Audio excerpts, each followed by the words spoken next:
effect is going to be positive. What we're hoping for is to increase the structural diversity, so through, again, the unique behavior of the bison. Began trying to fix that, not with a new national park, but rather a huge, privately operated nature reserve. In 2007, a truck backed up to a fence line on the Dutch coast and released 3 enormous animals onto a stretch of sand that every expert in the room considered a lost cause. The dunes behind that fence had been dying for 20 years, and the scientists who studied them had already agreed on one point: whatever was introduced here would not make it through a single winter. 18 years later, the same patch of coastline is barely recognizable in photographs. The transformation is real, it is documented, and almost nobody outside a small circle of Dutch researchers knows the full story of how it happened. This is the story of Kransvlak, a fenced nature reserve wedged between Haarlem and Zandvoort on the Dutch North Sea coast, and the 6 European bison that was sent there to do something the textbooks said they couldn't do. A claim worth checking. The version of this story that circulates online tends to compress everything into a single triumphant line: bison saved a dying landscape. Stated that way, it sounds like the kind of feel-good exaggeration that spreads easily and collapses under scrutiny. A species famous for living deep in Eastern European forests was supposedly thriving on an open, wind-scoured coastline. That same species was supposedly restoring a habitat that other large animals had already failed to fix. And, almost as an afterthought, this same handful of bison was supposedly helping protect the drinking water of more than 1 million people, a benefit nobody had planned for or expected. That is a lot to hang on 6 animals, and skepticism is the right starting position. What makes this particular case worth the effort of checking is that nearly all of it can be checked. There are dated release records, herd counts, GPS tracking data, and, critically, an 8-year vegetation study published in a peer-reviewed scientific journal, comparing the bison's effect against other grazers and against untouched ground. This isn't a story built on anecdote. It's a story with a paper trail. To evaluate it fairly, 3 questions need answers, in order. First, was the land actually as degraded as the story claims, or is that part exaggerated? Second, why would anyone expect bison, animals long assumed to belong in dense forest, to succeed on an open, salty coastline? And third, once they were introduced, what actually changed, and how much of that change can be attributed to the animals rather than coincidence? A landscape quietly shutting down. To understand why Kransvlak needed help at all, it's necessary to understand what a gray dune is, since the term means little outside conservation circles. Behind the pale, shifting dunes that face the sea directly sits an older, more stable dune system. Instead of bare sand or tall grass, it's covered in a low, silvery carpet of lichen and moss, which is where the gray in gray dune comes from. These are some of the most biologically rich habitats in Northern Europe, and the European Union designates them as a priority habitat under its Natura 2000 conservation framework, meaning member states have formally committed to protecting them. The catch is that gray dunes are defined by scarcity, not abundance. They depend on poor, nutrient-starved sand and patches of bare, disturbed ground. Specialist reptiles, insects, and wildflowers evolved specifically to exploit that harshness, and none of them can survive once the ground becomes too fertile or too overgrown. By 2007, Kransvlak had been losing this habitat for roughly 2 decades, and the decline traced back to 2 overlapping problems. The first was nitrogen. Airborne nitrogen from Dutch agriculture and vehicle traffic had been settling onto the dunes for years, acting as an unwanted fertilizer. A gray dune is essentially a habitat built on infertility, so added nutrients pushed the system in exactly the wrong direction. Thick grass moved in, choking out the lichen carpet and sealing over the bare sand that specialist species depended on. The second problem was the disappearance of rabbits. For generations, rabbits had functioned as the dune system's unofficial groundskeepers, cropping grass down and scratching up bare patches of sand simply through normal feeding. Then disease all but eliminated them. Myxomatosis swept through European rabbit populations in the 1950s, and rabbit hemorrhagic disease arrived in the 1980s and again in the 2010s. By the late 1990s, rabbit numbers across the Dutch dunes had collapsed by more than 90%. With no rabbits left to keep the vegetation in check, shrubs and invasive trees, see buckthorn among them, along with an aggressive introduced species of American cherry, moved in and began taking over ground that had once been open sand. None of this happened as a single dramatic event. It was slow, almost invisible year to year, which made it hard to fight. Conservation crews sent teams in with chainsaws to cut back the encroaching scrub, but the vegetation regrew faster than it could be cleared, and cutting brush never restored the actual disturbance the ecosystem needed to function. The dunes weren't collapsing.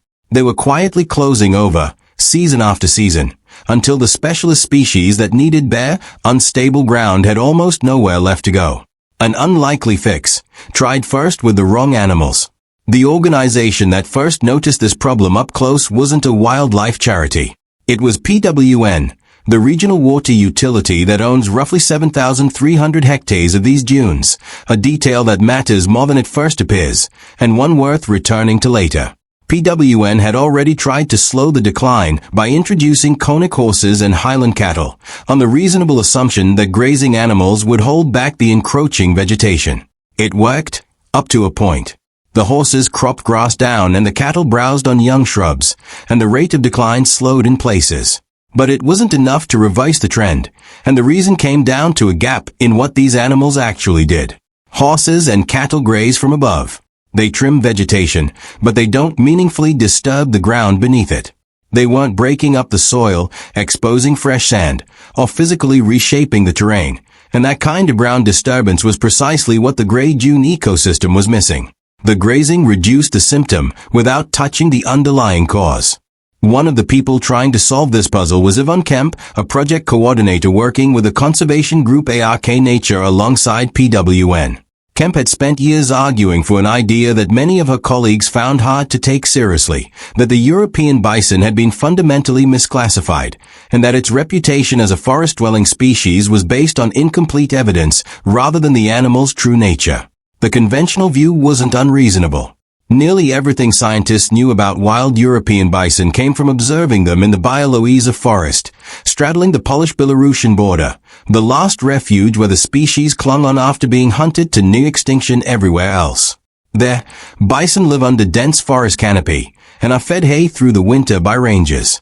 Watching them in that setting, the conclusion that they are forest animals seems obvious.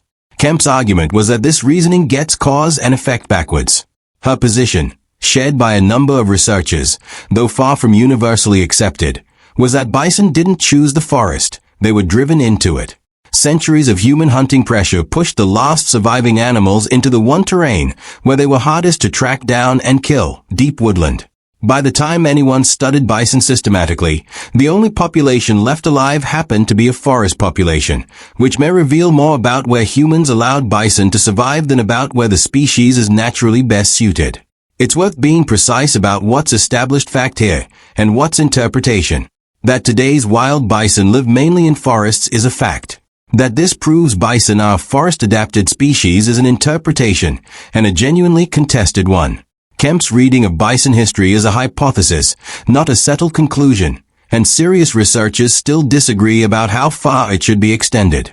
What Kranzblack offered was a rare chance to test one specific piece of that hypothesis directly, under conditions that could actually be measured. The way this experiment was designed says a lot about how seriously its organizers weighed the risk, though the caution was arguably less about protecting the bison than about protecting public trust. The Netherlands is the most densely populated country in Europe, and Kranzblack sits only a few kilometers from central Haarlem. There was no remote wilderness here to absorb a quiet failure. If the project went wrong, it would go wrong in full public view, in a crowded country where the story would be impossible to bury. The stakes reached further than one reserve. 2. A broader European effort to reintroduce large herbivores to degraded landscapes was already underway, and each of those projects was politically fragile. A single high-profile failure, a well-known, charismatic species starving on a Dutch coastline because warnings were ignored, could damage public confidence in rewilding efforts across the continent. Starting small and starting carefully was a way of containing that risk. The team sourced its founding animals from the Bialowieza population, deliberately choosing the same source the conventional forest-adapted narrative was built on. They fenced off an initial 220 hectares. On April 24, 2007, 3 bison, 1 bull, 2 cows, were released onto Dutch soil for the first time since the Roman era. 11 months later, in March 2008, 3 more animals arrived from the same forest, bringing the herd to 6. One decision underpinned the entire test. The team provided no supplementary winter feed. If bison genuinely could not survive without the forest and the range's hay, withholding that safety net would expose the problem quickly. If they could survive, the animals would have to prove it themselves, through an actual North Sea winter, with no help. Then the team waited, and recorded everything. The first winter came in off the North Sea, and it delivered the project's first unambiguous result. The bison did not need hay. Records from the reserve describe them digging for roots, stripping bark from creeping willow and young oak, and rolling in the sand to feed and maintain their coats. All 6 animals survived. The second winter followed the same pattern, no supplementary feeding, and the full herd came through intact. This is the point where the story moves from interpretation to documented fact. According to the project's own records, this was the first known European bison population to survive an open, coastal landscape without any supplementary feeding, directly contradicting the assumption that bison could not function outside dense forest. The reaction from parts of the established bison research community was, by Kemp's own account, dismissive. Bison on open dunes was treated as a curiosity at best. But the survival result held regardless of the skepticism. Survival alone, though, would have been a modest finding on its own. The far more interesting question was what these animals were doing to the ground they were standing on, and that's where the investigation shifts from did they live to what measurably changed. The most thoroughly documented mechanism starts with simple mass.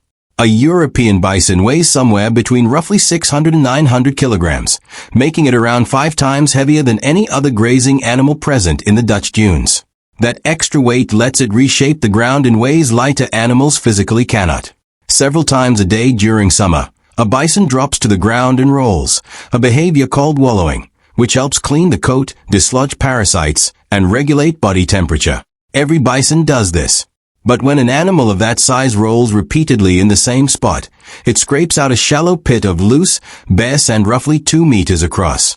Each pit becomes a small opening in otherwise closed-over vegetation, precisely the kind of bare, disturbed ground the gray dune habitat depends on and had been steadily losing. Researchers from the University of Groningen and Utrecht University, working with project partners, mapped and counted these wallows across the reserve during the herd's first 8 years, documenting them in the thousands. The species that depend on bare sand responded accordingly. Sand lizards began laying eggs in the sun-warmed, loose soil of the wallows. Sand wasps dug nests along their edges. The seaside pansy, a small flower that requires exposed ground to germinate, reappeared in areas where it hadn't been recorded in decades. It would overstate the evidence to say the bison single-handedly restored every one of these species, since dune ecosystems are complicated and multiple factors interact. But the pattern lines up cleanly with the underlying theory. Reopen bare ground, and the specialists that depend on it come back. This is also where the evidence is strongest, because the behavior, the resulting pits, and the species using them were all directly observed and recorded. Nothing here relies on inference. Bison also reshaped the reserve's woody vegetation through a mechanism that's just as concrete. The same invasive plants that had been overtaking the dunes, creeping willow, hawthorn, and especially the aggressive introduced American cherry that conservation crews had spent 2 decades cutting back by hand, became a source of food and a scratching surface for the herd. Bison tore long vertical strips of bark from tree trunks. When bark is removed all the way around a trunk, the tree dies, since the connective tissue that moves nutrients up and down the stem has been severed, a process foresters call ring barking. In effect, the bison were killing many of the same invasive trees that human crews had been targeting for years, but through a different process, with a useful side effect.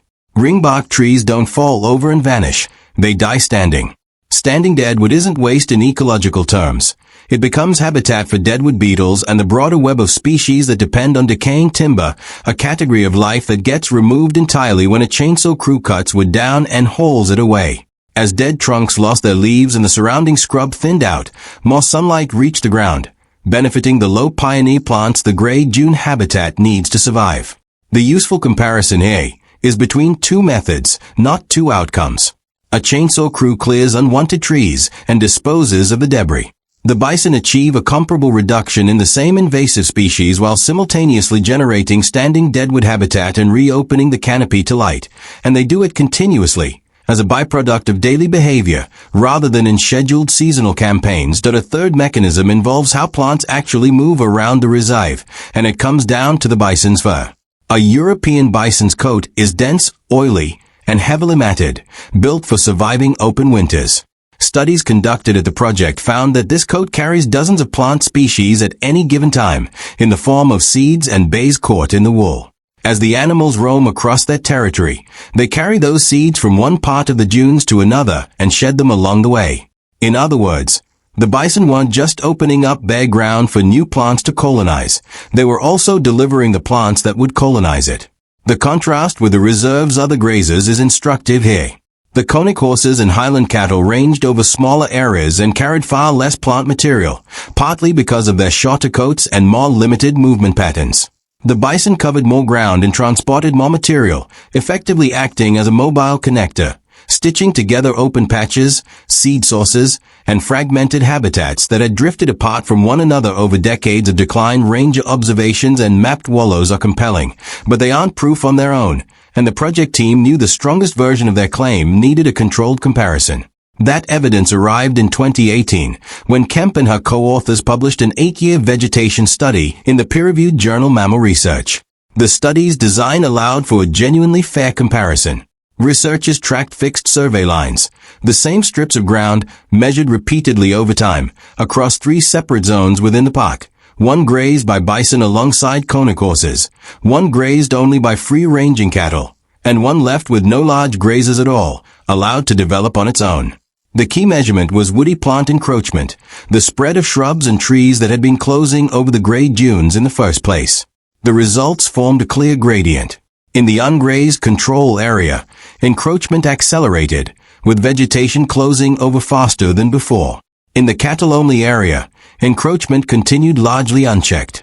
In the bison area, the study recorded the strongest reduction in woody plant encroachment of the 3 zones, with the open, low vegetation that gray dunes require holding steady where the bison ranged. This is the single strongest piece of evidence in the entire case, and it deserves to be stated carefully rather than oversold. The study doesn't prove bison are the only possible solution to this kind of habitat decline, and it doesn't guarantee identical results at every other site, since it covers one park over one defined period. What it does show, within that controlled comparison, is that the bison grazed area resisted the same encroachment that was actively degrading the habitat, and did so more effectively than either the cattle grazed or completely ungrazed zones. For a claim that started life as a contested hunch from a coordinator many colleagues doubted, an 8-year measured comparison published in a peer-reviewed journal is substantial support alongside the ecological data. The herd's own numbers tell a story of their own. By 2018, the original 6 bison had produced 33 calves over roughly a decade. As the herd grew, the project responded by expanding its range, from the initial 220 hectares to 280 in 2012, and again to 330 hectares in 2014, once PWN and local authorities were satisfied the experiment was working. By 2023, the population had been deliberately stabilized at around 22 animals, kept in balance with what the land could support. The surplus calves born beyond that number weren't treated as a problem, they became an asset.